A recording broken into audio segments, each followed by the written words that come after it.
tengo a alguien en el estudio que nos visita. Él fue diputado, socialista, izquierda, no sé si socialista sea un término adecuado, pero está con nosotros el director de Ciapacop, Vladimir Parra. ¿Qué tal, Vladimir? ¿Cómo estás? Muy buenas tardes, Darwin. Un saludo a todo el auditorio que nos está viendo a través de las redes sociales. Sí, pues somos de izquierda, sí, reivindicamos pues el bienestar de la comunidad, el bienestar general, los derechos humanos, los derechos laborales. Y bueno, eso en un significado, pues sí, es socialista, en un mundo además donde está marcado por las desigualdades, por los atropellos que marca el sistema capitalista, pues creo que es bueno también reivindicar eso en un sentido más amplio, ¿no? Hay que recordar que las socialdemocracias en el norte de Europa, pues también se Funciona. reivindican socialistas Ujú. y, digamos, han traído bienestar, desarrollo, otros países también, como Uruguay. Entonces, a veces no estigmatizar que socialismo significa solamente Cuba o Venezuela y tener un sentido más amplio. Hay un socialismo democrático, ¿no? Ujú. En América Latina está presente Salvador Allende como ejemplo. Aquí en México, a partir de Lázaro Cárdenas, pues se dio el reparto de tierras, se dio los derechos laborales, se empezaron a crear las instituciones que hoy tenemos, la prestación de salud pública, el tema de eh, CFE, ¿no? Hay muchos derechos que a partir de una política socialista que se dio en el gobierno de Lázaro Cárdenas. Entonces, pues sí, somos socialistas en ese sentido. Me encanta que nos estés dando cátedra. A mí se me ocurren muchas preguntas. Traigo aquí algunas respecto de otras cosas, pero aprovechando que estamos en esto, tú, ¿en dónde crees que México perdió el rumbo? Porque Yo hablas creo que del pasado, toda esta parte de los tiempos. México perdió el rumbo cuando se traicionó a los ideales de la Revolución Mexicana. Ujú. Después del desarrollo estabilizador, de la Sí. política de desarrollo estabilizador en los 50, 60, se dio una deriva autoritaria y dejó de haber un progreso de las masas, de las grandes mayorías, en detrimento a un sistema autoritario que empezó cada vez a despojar de derechos y a quitarle soberanía a la nación. Esto que llamó Octavio Paz el logro filantrópico, ¿no? Ujú. O que llamó Vargas Llosa la dictadura perfecta. Eso fue, digamos, ahí empezó el problema, ¿no? Sí. Ya ese gobierno o ese partido ya no respondía a los ideales revolucionarios de Villa, de Zapata, de los Flores Magón, de Lázaro Cárdenas, ya no respondía a las grandes mayorías y empezaba a funcionar como una transición hacia servir a las élites y al sector privado. Ujú. Después tiene otra etapa con Miguel de la Madrid, donde ya se empieza a abrir al libre mercado, a la privatización. Tiene su punto más álgido esa crisis cuando en el 88 hay un fraude electoral a Wow. Cuauhtémoc Cárdenas y cuando se impone Salinas de El Gortari, famoso se cayó el sistema. el famoso cayó el sistema y que nos dicen que vamos a entrar al primer mundo y que hay que privatizar todo, los ferrocarriles, que hay que privatizar el agua, que hay que privatizar la tierra. Aunque hay economías que funcionan bajo ese modelo y lo hacen bien, como Sí, el tema privatizado. pero esas economías tienen al Estado como un principal actor. Ujú. Por ejemplo, en Francia, en el tema de electricidad, no pierde eh, autonomía y no pierde potestad del Estado sobre la electricidad. Ok. Entonces, en México lo que querían era quitarle soberanía, quitarle potestad al Estado para que lo sustituyeran las empresas y eso fracasó. Ujú. Fracasó en el sector salud, fracasó en el sector privado, fracasó en el sector energético, no tuvimos desarrollo con bienestar, tuvimos un crecimiento económico que llevó al país a tener más de 50 millones de pobres. Es decir, el saldo de esa política económica fue más pobreza, menos salarios, más desigualdad, y más violencia. Yo podría resumir así. ¿Qué significó esa apertura al libre mercado? Eso, violencia, despojo, pobreza, eh, crisis económicas, devaluaciones. Sí. Nosotros vivimos las devaluaciones, vivimos los Fobaproa, nuestras familias lo sufrieron, y cómo veíamos cada sexenio y cómo el peso iba valiendo menos cada vez más, y cómo nos decían que habría que traer los productos de otro lado y que eso era lo mejor, y que no podíamos subir el salario mínimo y nos decían, no, pero eso es de comunistas y eso está muy mal, y si subes el salario mínimo vas a subir la inflación. Y entonces tuvimos 30 años de salarios castigados, de empobrecer a la clase trabajadora bajo un estigma, bajo mentiras, pues, Sí. que el presidente López Obrador demostró, pues, que era falso, y que incluso periodistas críticos como Ciro Gómez Leiva ha reconocido. Hasta el presidente Vicente Fox en una entrevista dijo: "Yo me equivoqué, me dijeron mentiras mis asesores. No era cierto eso de que subíamos el salario mínimo, iba a subir la inflación". Esa fue una gran mentira, una gran mentira que costó que millones de mexicanos y mexicanas fueran a la pobreza. Muchas de las cosas que me dices, perdón, muchas de las cosas que me dices me hacen total sentido, pero hay otras en las que digo, bueno, si esto, pero entonces, ¿qué onda con esto? Como por ejemplo, Pemex. Pemex es una paraestatal que, según los números, según lo que dicen la prensa y los expertos, está quebrada, está perdiendo dinero todo el tiempo y no ha dejado de estar bajo el tema de gobierno. Ahí, ¿cuál es la lectura? ¿Cuál es la excepción? ¿Por qué se da eso? Bueno, primero que Pemex viene arrastrando deudas de décadas. Digamos, había la política neoliberal es muy clara, es yo desatiendo el sector público, Okay. saqueo el sector público, llámese IMSS, llámese Pemex, llámese Ciapacop, llámese CFE, llámese ISSSTE, para, para que esté mal, lo saqueo, lo maladministro, para después poder justificar su privatización y decir, oye, tengo que privatizar Pemex porque mira, no funciona, tiene deudas. Tengo que privatizar el ISSSTE, tengo que privatizar las universidades, tengo que privatizar Ciapacop porque mira, tiene deudas, etcétera, tal. Digamos, es digamos, un camino que tienden. Sobre el sector energético, es rentable, se ha recuperado, las cifras que dan a veces la oposición son un poco sesgadas. La realidad es que la deuda de Pemex en términos reales se ha reducido, Okay. que sigue teniendo deuda, es claro, y que la presidenta tiene un plan muy encaminado a recuperar el sector energético.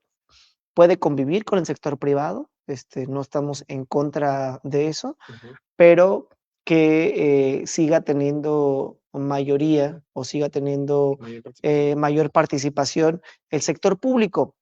Pero eso es por un tema de seguridad nacional.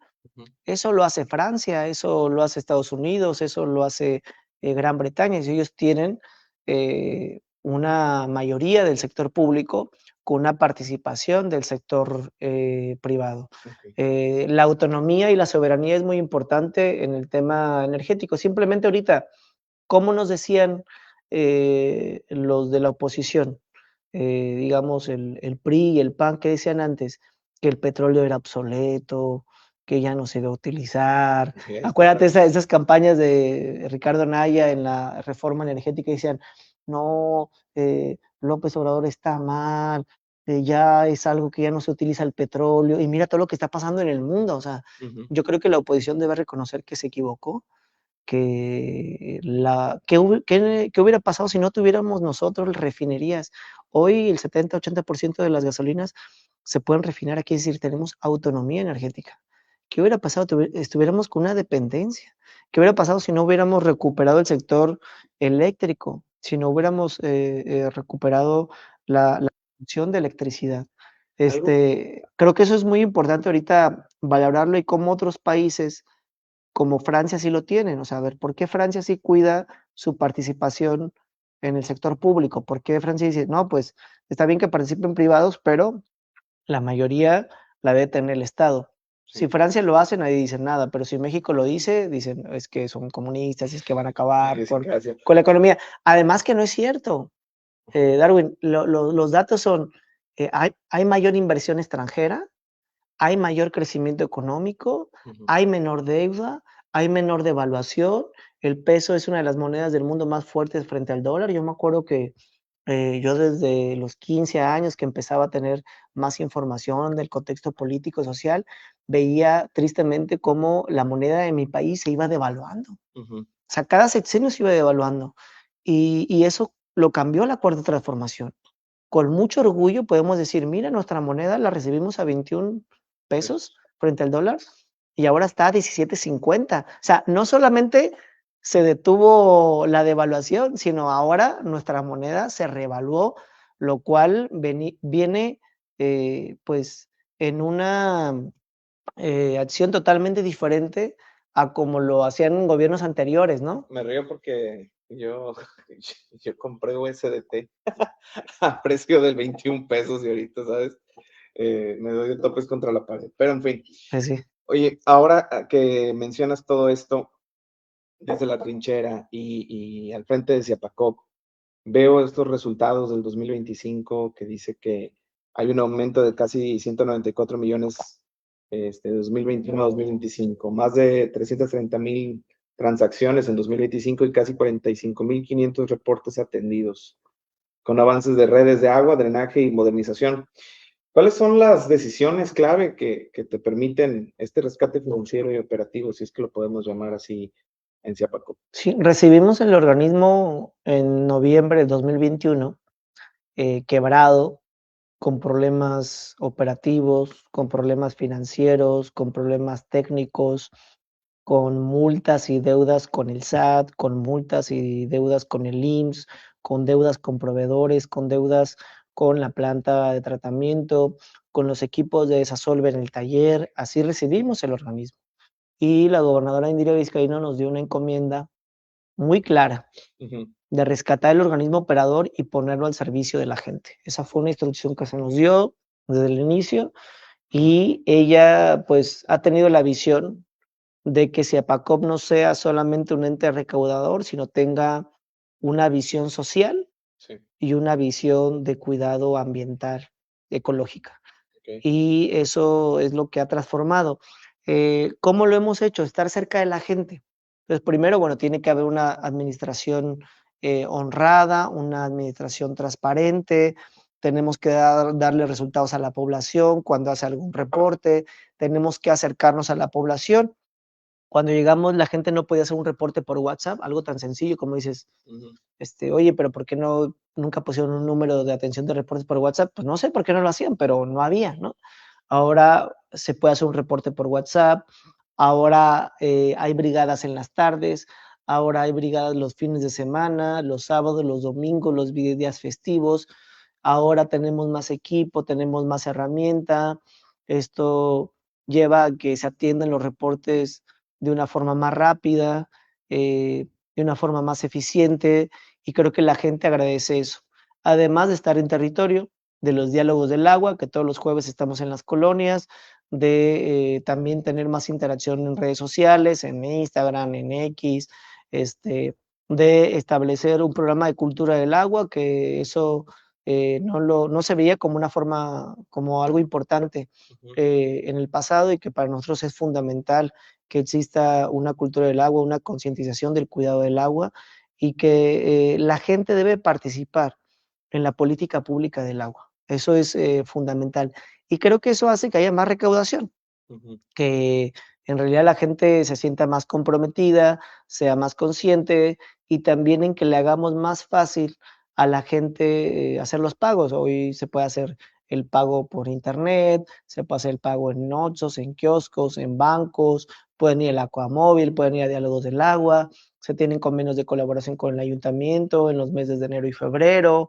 Cuando van al ayuntamiento ahí pueden pagar el predial y luego el agua, cuando van a Cepacó pueden pagar el agua y luego el predial. O sea, estamos pensando en cómo le hacemos más fácil a la gente, cómo llegamos más el mensaje de que hay una crisis a nivel mundial, que es una crisis de civilización, que hay problemas de en los mantos acuíferos, en la disponibilidad del agua, que hay estrés hídrico, que hay cambio climático, que hay lluvias torrenciales, o sea que en realidad es un reto, y que cómo hacemos frente a esos grandes retos, pues con mayor tecnología, con mayor eficiencia, con mayor capacidad, y que un organismo que tenga finanzas sanas y que esté bien administrado es lo mejor para toda la población. ¿Existe un tema de riesgo verdadero para el suministro de agua a las personas en Colima? No, no, porque hubo un rescate oportuno y una visión muy responsable de la gobernadora. La gobernadora va a pasar a la historia como la gobernadora que se ha preocupado, pero sobre todo que se ha ocupado más en el tema de infraestructura hídrica.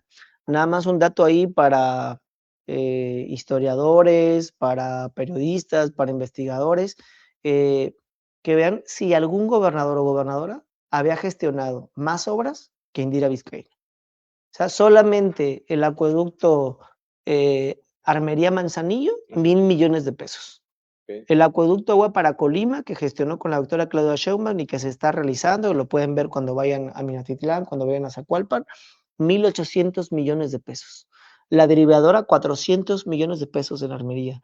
Todos los rescates de pozos, el pozo que se hizo el año pasado en Coquimatlán, 18 millones de pesos, el pozo que se hizo en el Trapiche, más de 10 millones de pesos, el pozo El Palmar que se rescató ahí en el Parque Regional, casi 5 millones de pesos, el pozo que se rescató este año, el Cuajiote en la zona nororiente con Cepacop, más de 4 millones de pesos.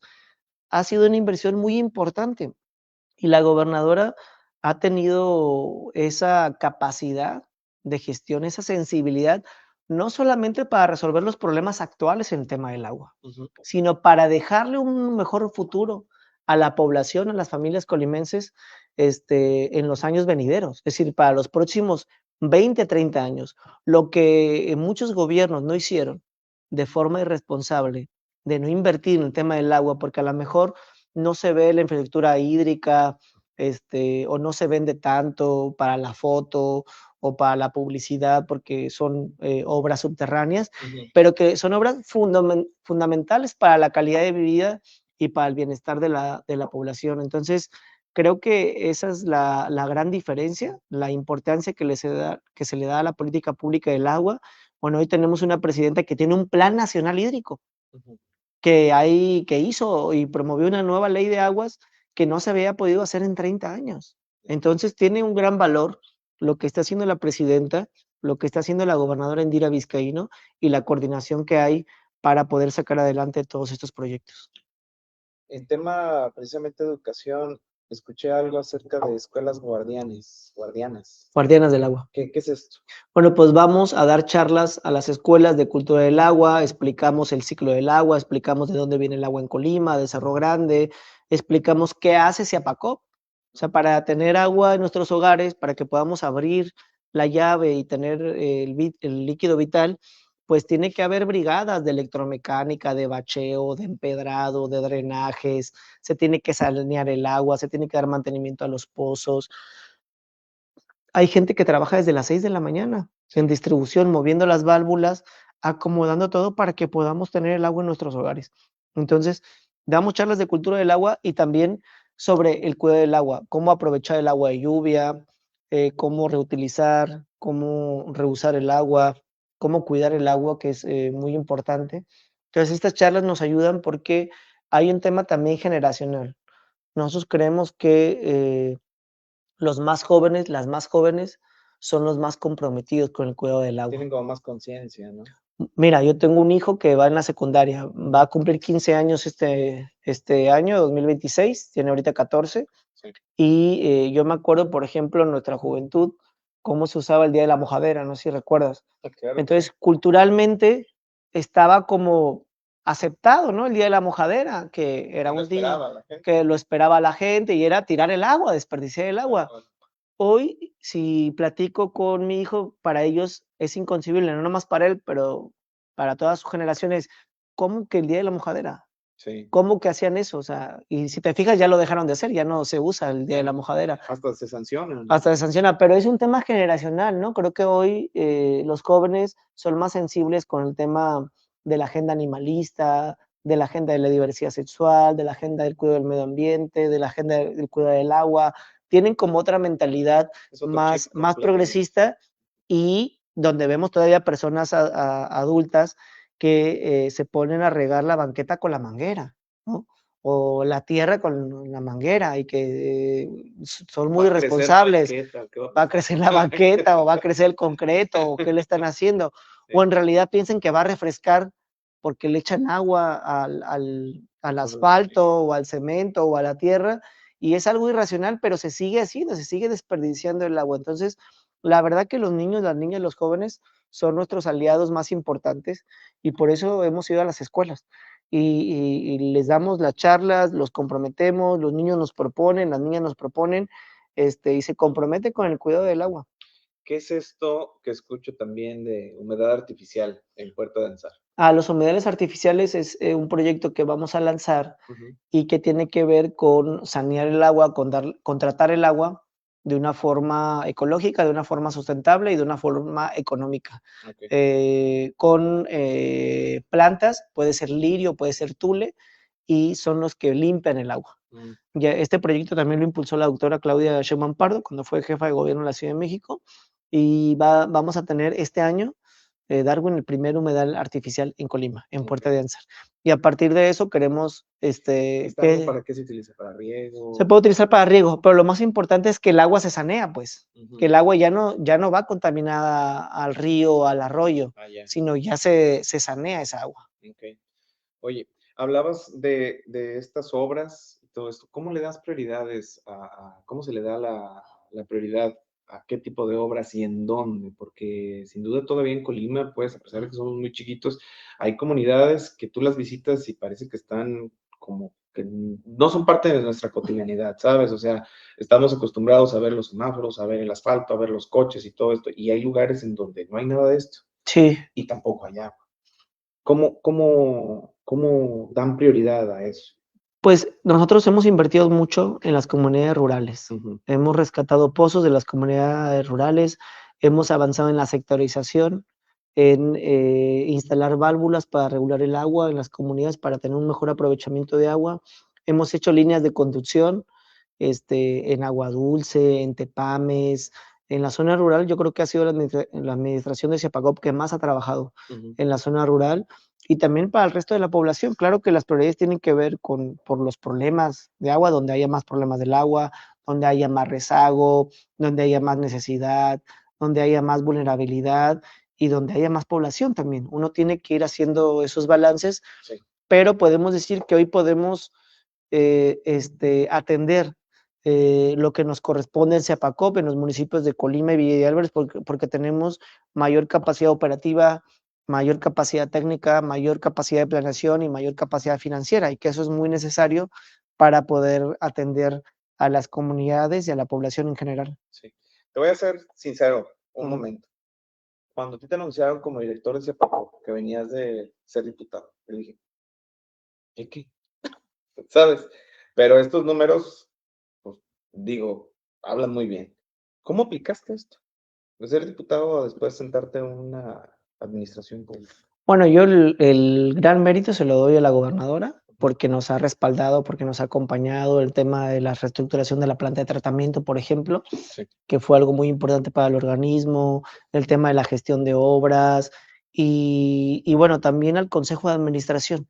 En el Consejo de Administración están las cámaras empresariales, están diputados y diputadas de todos los partidos, están los presidentes o presidentas municipales de Colima y Villa de Álvarez, los regidores y regidoras de oposición también, y hemos podido tener un diálogo muy importante de colaboración en donde nos ha apoyado el Consejo.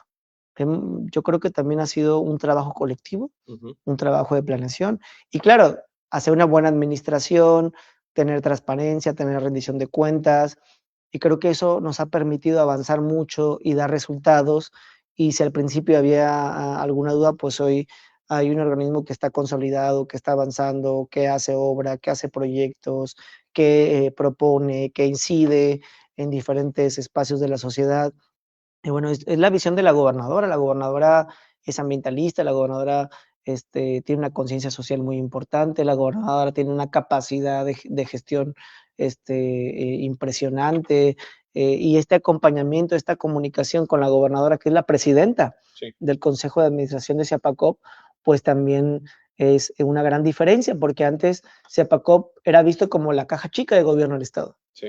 Y ahora, en la administración de la gobernadora Indira Vizcaíno, hay una política pública del agua muy clara. Y eso es importante a la hora de operar, a la hora de administrar, a la hora de dar resultados, ¿no? Porque se han podido hacer muchísimas cosas. Digo, hablo de la planta de tratamiento que lleva un ahorro de 1.500 millones de pesos, que representa un ahorro de 2.7 millones de pesos al mes para el organismo, que vamos a pagar en menos tiempo, que se van a ahorrar más de 1.500 millones, que gracias a eso se pueden invertir en equipo, en herramientas.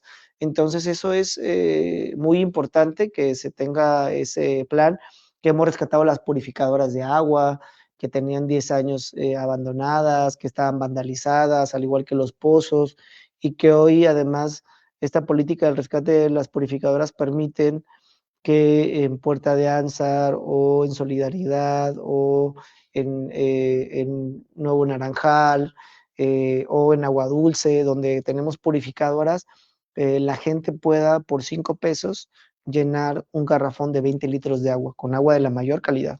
Sí. Entonces eso también es importante y bueno, yo creo que es eso, a la coordinación con el gobierno del Estado y con el gobierno federal y a un trabajo colectivo con el Consejo de Administración. Tengo una pregunta. Ujú. Si hoy fuera el final de tu gestión, ¿cómo sería tu autoevaluación en una escala del 1 al 10? 8.5, 9. ¿Sí? ¿Por qué? Porque hace falta transformar todavía la política pública del agua, hace falta legislar, hace falta un marco jurídico, hace falta avanzar mucho en la concientización, hace falta ciudadanizar el tema del agua. Ujú. El rezago en infraestructura es grandísimo, el que nos dejaron. Pero bueno, resolvimos el tema de la planta de tratamiento, se gestionó un acueducto nuevo, rescatamos los pozos, tenemos una política de cultura del agua ya encaminada, se han sustituido redes de agua, redes de drenaje, se ha avanzado mucho, se tiene más tecnología, se tiene más equipo, pero todavía hace falta mucho por hacer y en eso estamos concentrados. Con esta calificación, que yo diría que es buena, y siendo Morena la fuerza dominante en el estado y con el 2027 ya, digo, ya empezó el 2026, pero ya se acabó enero, va de volada este año. ¿Qué onda con el 2027? ¿Cuáles son tus aspiraciones políticas? No, nosotros estamos centrados completamente en estar en el sector público, en el tema del agua, Ujú. en seguir impulsando la transformación. Eh, Creo que hoy hay una agenda importantísima a nivel mundial y a nivel nacional en el tema del agua. Te hablaba del Plan Nacional Hídrico que tiene la doctora Claudia, te hablaba de la nueva ley de aguas que impulsó la doctora, y todos los retos que hay en el tema del agua, y nosotros estamos concentrados al 100% en el servicio público, Ujú. el mejorar, en atender, en resolver todos los temas que tengan que ver en la agenda del agua. Pero eso quiere decir que no pretendes No, alguna candidatura.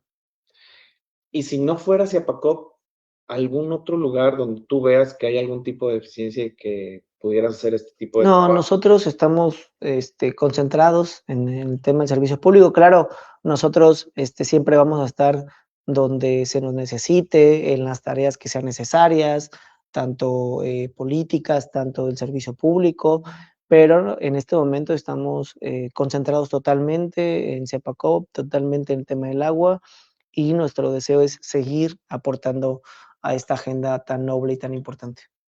Hay muchos jóvenes hoy en día que no les ha tocado vivir lo que tú viviste, que ven la cotidianidad de la cuarta transformación como algo, pues, que se está haciendo bien, tal vez que se está haciendo mal. Hay muchas aristas y muchos puntos de opinión. ¿Qué les dirías a esas juventudes que, por ejemplo, las ves en el centro de Colima manifestándose pro Palestina y todo esto, que traen este como espíritu de lucha, pero que han nacido en una generación en donde les ha tocado ver a la Cuarta Transformación, al movimiento de Morena, como pues el poder? Pues que no hay que perder el espíritu crítico, que no hay que perder la rebeldía, pero que hay que tener un contexto histórico. Es decir, antes a los jóvenes pues no se les daba becas para poder estudiar en la secundaria, para poder estudiar en la preparatoria. Antes no se nos daba computadoras como un apoyo, como una herramienta para poder estar en la secundaria o para poder estar en la universidad. Antes el salario mínimo pues estaba muy castigado, no había oportunidades. Antes no tenemos un programa como Jóvenes Construyendo Futuro para la inserción en el mercado laboral. Antes había una devaluación del peso. eh, Vivimos un proceso donde más de 13 millones de mexicanos y mexicanas salieron de la pobreza. Los datos del Banco Mundial que nos dieron muy interesantes, donde pues la gente que estaba en la pobreza disminuye y la gente que está en clase media aumenta, ¿no? Sí. Aumenta la clase media, disminuye la pobreza. Ujú. Ese es el resultado de la cuarta transformación. Hoy hay más oportunidades, hoy se está avanzando para que no haya rechazados en la universidad, para hacer más universidades. Y creo que este tiempo de transformación se debe valorar, sobre todo con lo que se está viviendo en un contexto internacional adverso, marcado por el fascismo, marcado por la violencia, marcado por Ujú. eh, pues el racismo, por el clasismo, por un imperialismo, una hegemonía pues irracional que incluso viola la democracia, viola los derechos y que viola también el derecho a soñar, a manifestarse.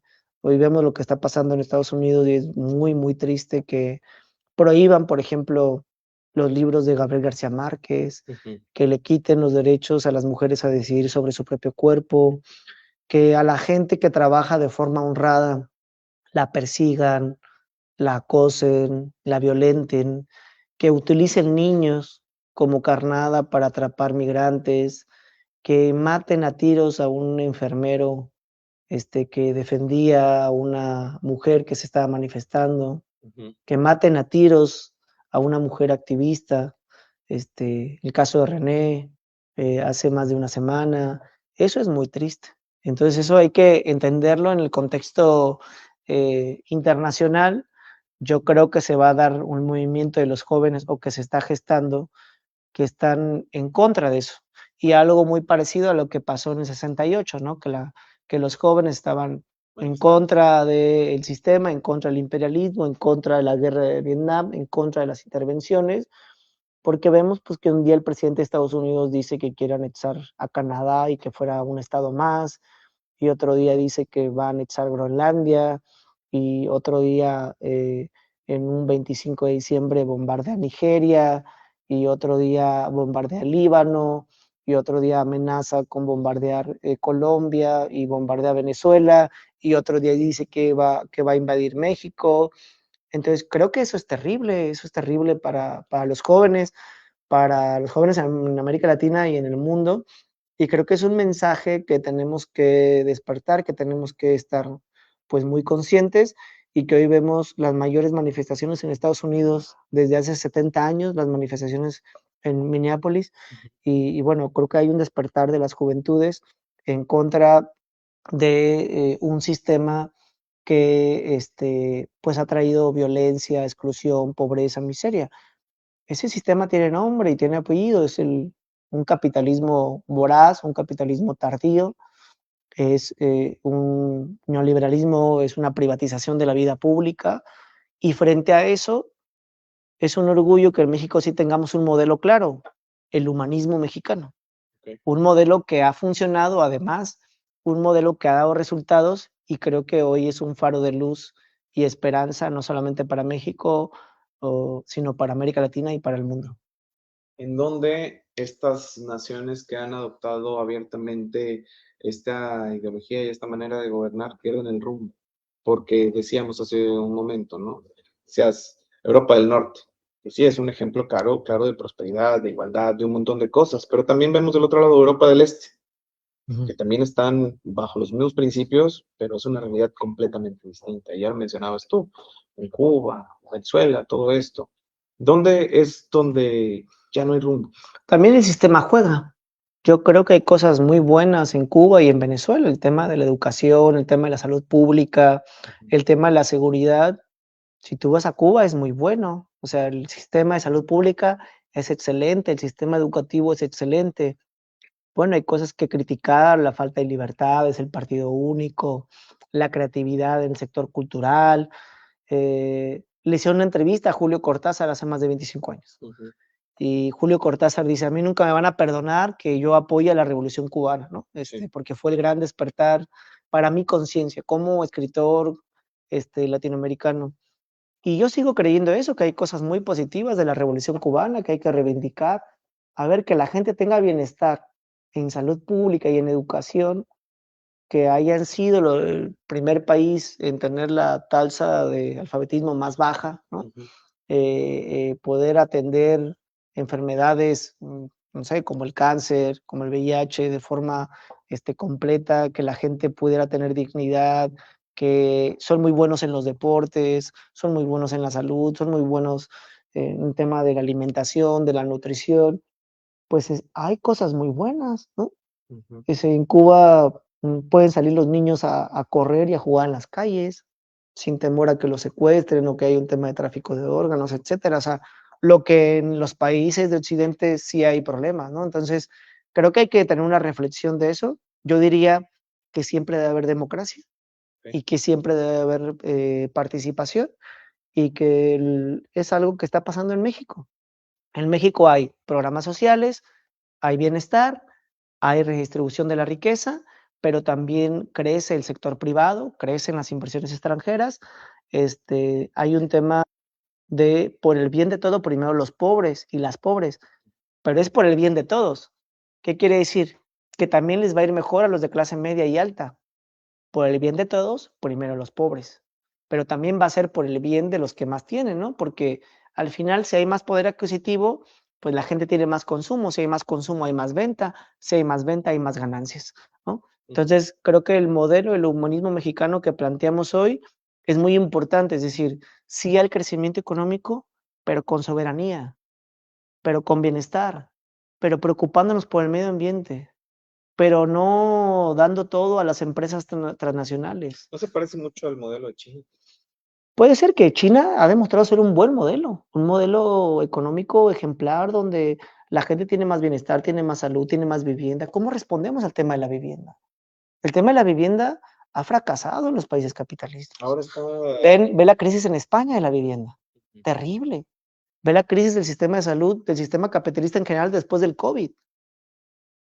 ¿Qué nos llevó a pensar el COVID? Que tenemos que rescatar los sistemas de salud públicos. Entonces creo que el modelo de China es interesante, pero no solamente el de China, yo diría también el modelo de Uruguay es muy bueno. En Uruguay, en gran parte, ha gobernado los últimos años la izquierda y es un modelo de economía mixta, de redistribución de la riqueza, de preocuparse por las personas que menos tienen, por tener más derechos sociales, más derechos humanos y que ha dado resultados, ¿no? Muy bien. Me gustaría seguir platicando contigo, pero el tiempo se nos está acabando. Gracias. Muchísimas gracias por haber estado acá con nosotros en el Diario del Colima. Quisiera invitar a la audiencia a que reflexione este tema, sobre todo el agua. Ya digo, fuimos por todo el mundo, pero Hay que cuidar el agua. en lo local hay que Hay que cuidar ser el agua, conscientes. definitivamente. Muchas gracias por el tiempo. Gracias, gracias, Darwin. Muy bien.